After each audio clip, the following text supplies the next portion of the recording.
और अभी की बड़ी खबर आपको बता दें, इजराइल के कई शहरों में बजे हैं सायरन। हाइफा में लोग खुद को बचाने में जुटे हुए हैं। ईरान की ओर से मिसाइल्स को दागा गया। इजराइल पर ईरान ने एक बार फिर से ताबड़तोड़ प्रहार किया है। वॉर ब्रेकिंग इस वक्त की। इजराइल पर ईरान ने एक बार फिर से बड़ा हमला बोला। तो बिल्कुल आर पार की लड़ाई नजर आ रही है। हाइफा में लोग खुद को बचाने में जुटे हुए हैं। जिस तरीके के हालात वहां पर बने हुए हैं, अब लोगों के सामने सबसे बड़ी चुनौती की जान कैसे बचाएं। ईरान की ओर से मिसाइलें दागी गई हैं। कई मिसाइल्स को दागा गया।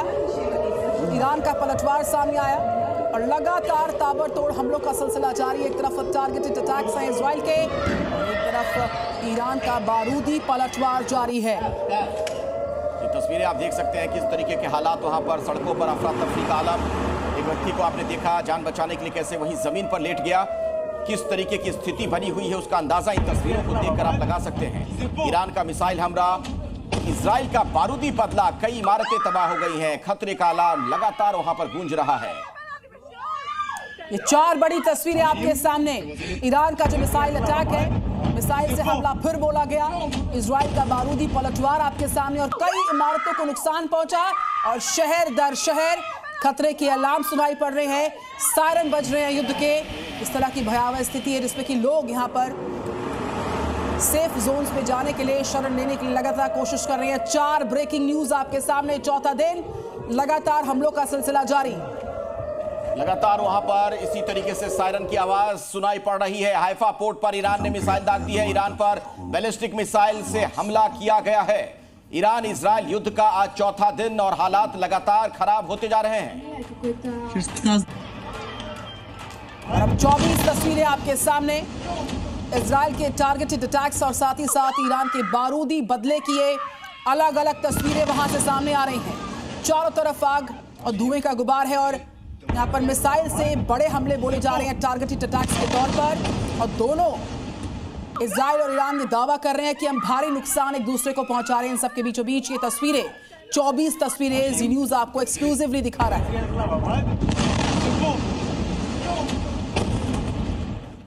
और देर रात ईरान का इजराइल पर हमला सामने आया है। ईरान ने हाइफा पोर्ट को भी निशाना बनाया है। हाइफा पोर्ट पर ईरान ने मिसाइल्स को दागा। ईरान ने ताबड़तोड़ कई मिसाइल्स को दागा और इस पोर्ट को टारगेट किया गया। आप इस तरीके से देखिए, तस्वीरें बड़ी भयानक सामने आ रही हैं। आग के गोले में तब्दील हो गया हाइफा पोर्ट। चारों तरफ आग की लपटें उठती नजर आ रही हैं। बड़ा हमला, कई मिसाइल्स को दागा गया। तो एक के बाद एक कई मिसाइलें दागी गई और उसके बाद आप देख रहे हैं वहां पर किस तरीके के हालात हैं। चारों तरफ आग लगी हुई है। आग की ऊंची उठती लपटें आपको साफ नजर आ रही हैं इन तस्वीरों में। ईरान ने हाइफा पोर्ट को निशाने पर दिया है और उसके बाद वहां पर आप देखिए हालात किस तरीके के बने हुए हैं।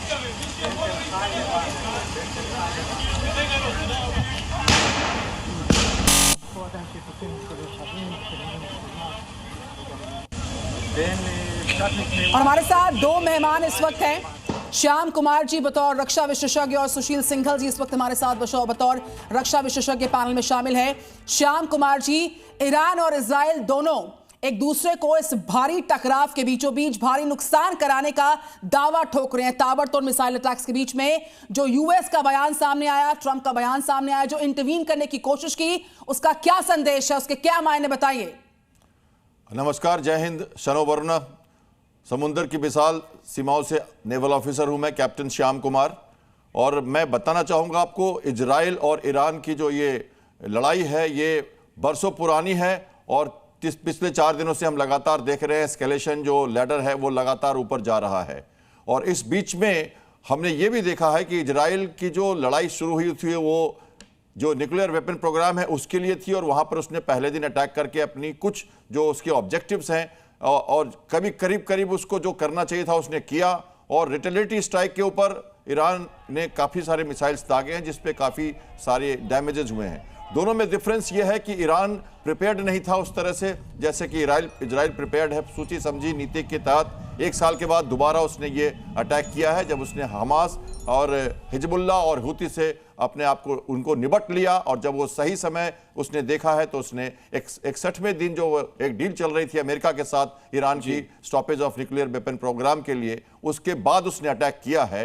तो अब मैं मानता हूं कि आप कह रहे हैं ट्रंप की जो मध्यस्थता की बात है, तो G7 की मीटिंग से जाने से पहले उन्होंने कहा है कि इनको लड़ लेने दीजिए, थोड़े दिन के बाद हम देखेंगे कैसे करना है, इनको फाइट कर लेना चाहिए। ये भारत के संबंध में भी ये बयान उन्होंने पाकिस्तान के साथ ऐसा ही बयान करीब करीब दिया था, और वो ये भी कह रहे हैं कि ये जो लड़ाई है इसको रोका जाएगा। मैं कई बार कोशिश करता हूं, चाहे वो जो हमारे भारत पाकिस्तान की भी रेफरेंस उन्होंने दिया है, उन्होंने बिल्कुल। श्याम जी, मैं दोबारा भी आपके पास लौटूंगा। भी सुशील सिंघल साहब भी मेरे साथ मौजूद हैं डिफेंस एक्सपर्ट के तौर पर।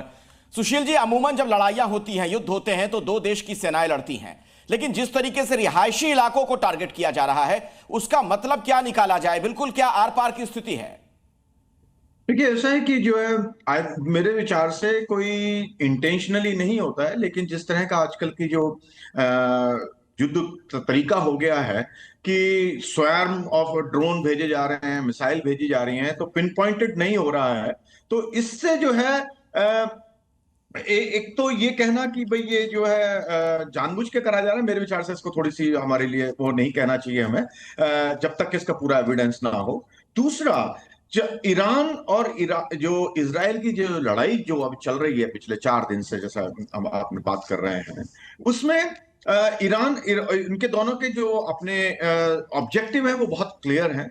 इजराइल का मानना है कि अगर ईरान ने जो सो कॉल्ड न्यूक्लियर वेपन बना लिया और उसको ऑपरेशनलाइज कर लिया, तो उससे जो है इजराइल की एग्जिस्टेंशियल थ्रेट को खतरा हो जाएगा, क्योंकि ईरान ये पूरी तरह से कसम खाया हुआ है जब से रिवॉल्यूशन हुआ है वहां पे 79 में, कि इजराइल को वो नस्तनबूद कर देगा, वो खत्म कर देगा, इजराइल को एग्जिस्ट करने का राइट नहीं है। तो इजराइल का पूरा ऑब्जेक्टिव यह है कि उसको जो उसकी nuclear capability, ballistic missile capabilities हैं, उनको बिल्कुल से नस्तनाबूद कर दे। और जहां तक ईरान का सवाल है, ईरान को ऑफ कोर्स अपना जो है उनका अपना प्रोग्राम, जो उनके ऑब्जेक्टिव है उनके हिसाब से वो कर रहे हैं, लेकिन ईरान जो है बराबर ये कहने की कोशिश कर रहा है कि अगर इजराइल अटैक रोक देगा तो हम भी अटैक रोक देंगे, और बातचीत के लिए हम तैयार हैं, क्योंकि वो अपने पास में एनरिचमेंट की जो यूरेनियम। सुशील सिंघल साहब और श्याम जी, आप दोनों का बहुत बहुत धन्यवाद हमारे साथ जुड़ने के लिए और ये तमाम महत्वपूर्ण जानकारियां दर्शकों तक पहुंचाने के लिए।